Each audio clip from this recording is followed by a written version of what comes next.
What is going on, everyone? Welcome to another video from Feature Tech. In this video, I'm going to be doing my 90-day review on the LG PuriCare AeroTower Purifying fan. Now, before we get deep into the video, make sure to subscribe for more awesome videos like this. Let's get into it.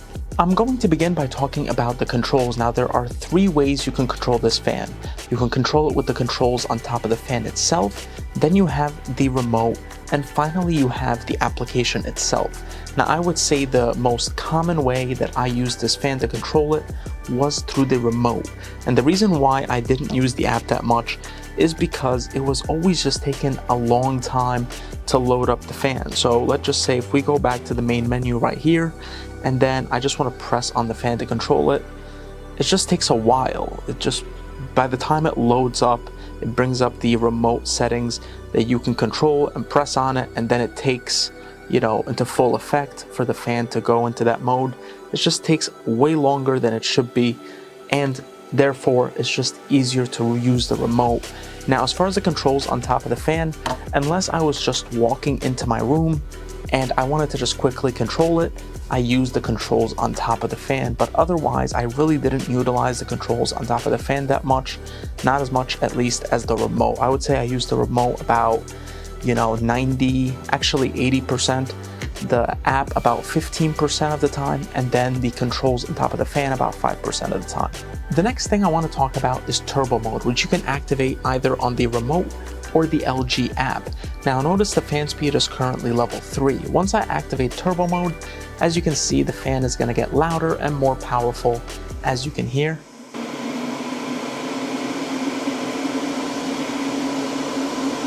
Now, if I go back and press on the turbo mode button again, notice what's going to happen. It's going to bring it back to fan speed level 3 automatically. It brings it down to your previous set fan speed.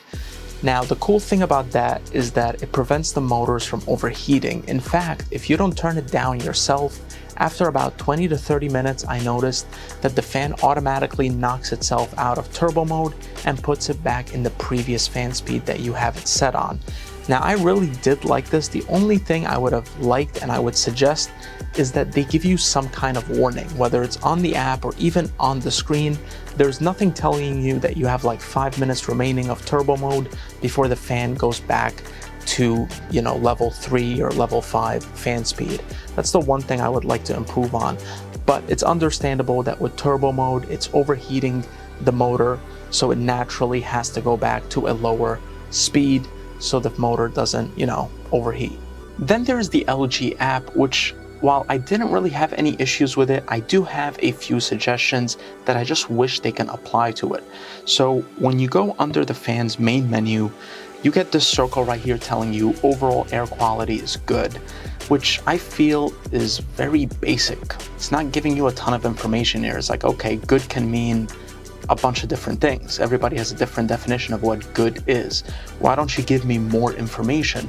And what I mean by that is right here, you have this tree looking logo. Now, if you press on that, you get all this current information about your air quality, such as your particulate matter 1.0, 2.5, and even 10 microns.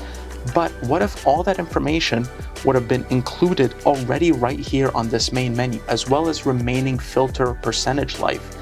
And all of that information would have been cool to see right off the bat, instead of clicking on a bunch of different additional steps to get to that information.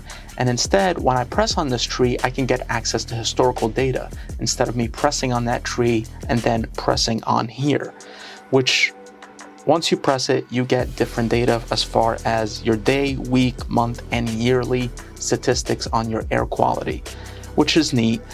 And like I said, with the filter, it would have been a big time saver. Instead of you going under the 3 dots and then pressing on filter management and then looking at it, all that information could have been readily available right here on the main screen. Another thing I didn't like about the app is utilizing any of its automation feature and setting it up with your Apple shortcuts for the fan to work with your voice commands. As you can see, if you press on those 3 dots, there's nothing here. Even if you press on settings, there's nothing here telling you about the fan's automation system that you can set up. You have to go back, and then once you go back to the main menu, you press on those 3 lines right here, And then you go under device routines, and that's where you can set up and play around with your automation. I just don't like the fact that it's in a whole separate space instead of being with the same section as the fan. I just wish it would have been a little bit more organized and thought of than what it is right now. Let's now talk about the filter. Now, in order for you to get access to the filter, you pull out this cover, which consists of 4 magnets, which makes it very easy to put in and out. And then you have the filter, which you can utilize this flap to pull it out. Now, on the inside of the filter, you have your carbon filter, which deodorizes the air, and then you have your HEPA, which cleans up your air. Now, with this filter, out of 100%, when I first got it, it's now down to 88% of filter life. And that's because for 5 days out of the 3 months, I used this fan for level 10 speed and for 5 days. And for 5 days straight, I kept the fan on every single day for those 5 days at level 10. And on those 5 days, it decreased by 1% a day. But when I kept it at level 5, all the time, 24/7, I lost about 1% of filter life every 2 to 3 days, but then the remaining time it was on auto mode, so I didn't really lose a lot of filter life. So far in the 3 months, I only lost 12%, which is really impressive considering the fact that I'm trying to make this filter last as long as possible since it costs $100 to replace. When it comes to performance by the filter and the fan, I was pretty impressed. Now, I had this fan about 80% of the time in the office, and for the most part, my office has pretty nice air quality, so there wasn't much room to improve, maybe slightly, but nothing too noticeable for me. Overall, every time you go in the app, to give you an example, when the fan was in my office, it always said that the overall air quality is good. Even when the fan was off and I just turned it on, it didn't detect anything irregular in the air. So what I did is I took the fan to my apartment and I actually used it when I'm cooking very hot foods that produce a lot of smoke in the apartment. And I activated the fan and it performed very well at eliminating all that smoke when I'm cooking a hot piece of steak or chicken breast. Whatever the case may be, the fan performed very well at eliminating that smoke and purifying the air afterwards. Now I want to talk about the pros, and I have a few of them I want to mention. First is the design. I don't think this design is going to get outdated anytime soon. I think this fan, even after probably 2-3 years of it being on the market, it's not going to look outdated. It's a very nice, sleek, and clean design that I really do appreciate. The next thing I like about this fan is how well it cools the room. Now, I mentioned this in my 1-week review video. It's something that is very noticeable. When you put this fan on anything more than 6 or level 7 fan speed and even into turbo mode, and you leave it there overnight, like I left it in my office, and it cooled down my office by about 2 or 3 degrees, and it's definitely a noticeable difference. When I walked into my office in the morning, you can definitely tell that few degrees difference. So this fan works very well at cooling down a room by a few degrees. Now, this is going to depend on the room. My office is about 150 square feet, so it's not a huge office, but you're going to have rooms where this fan can operate. It says that it can operate up to 800 square feet.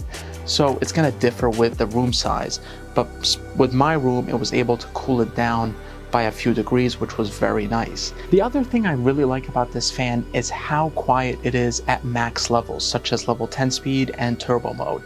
So to demonstrate that, I have my decibel meter right here. I'm going to be turning on the fan at level 10, and you can see for yourself the decibel levels that it's at level 10. So here we go.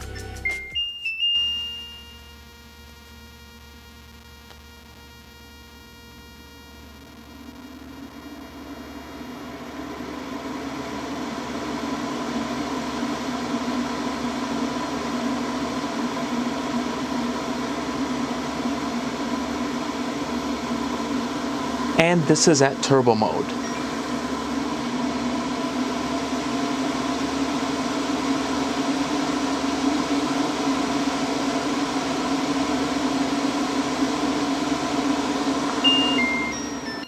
So as you can see, there's only a couple decibel difference between level 10 and turbo mode, and it's still very quiet at those levels. Moving on to the cons, and I have a few issues with this fan. First is how heavy it is. This fan is so heavy that I'm actually glad that they included and they built in some kind of handle for you to utilize to lift the fan. Because I was, like I already mentioned, I was moving this fan from my office to the apartment and it was a pain. The next thing I don't like about this fan is the attached power cable. You can't remove this. This is not detachable. So if you have any issues with your power cable, you have to send this out to get it replaced and to get it fixed by LG themselves. Otherwise, there's no way for you to fix it because it's not detachable. That's one thing I really do like about the Dyson, is that you can remove the power cable from the fan altogether, and that's great. Again, in case you have any issues with it, it's just an easy $20-$30 replacement and you're all set. Sticking with the cons, I want to talk about the degrees of oscillation for this fan. Now this fan can oscillate, or in other words, rotate up to 140 degrees, which is really disappointing considering that this fan's competitor, the Dyson TP04 Tower fan, can actually oscillate up to 350 degrees. So really, the Dyson is a whole lot better than this fan when it comes to oscillation.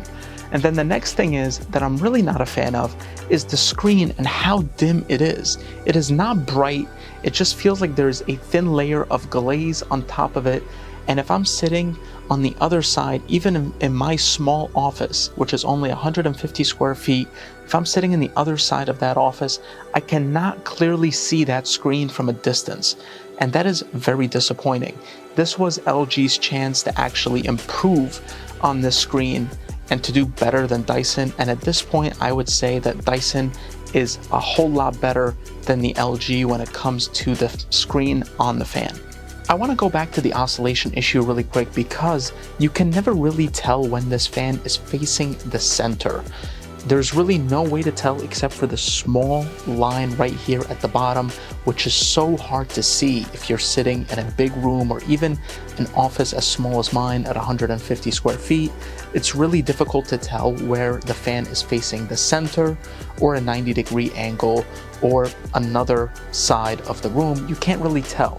And even in the app, you can't see it as well, because when you go in and then you select your rotation, it just gives you the different options of the rotation as far as degrees, but it doesn't give you a visualization of where the fan is currently is, whether it's facing you and where you want to turn it either way. And that's really annoying. So this was my 90-day review video on the LG PuriCare AeroTower Purifying fan. Hope you enjoyed the video. If you did, make sure to like and subscribe. And if you have any comments or questions, leave them down below. Hope you have a great day. Take care.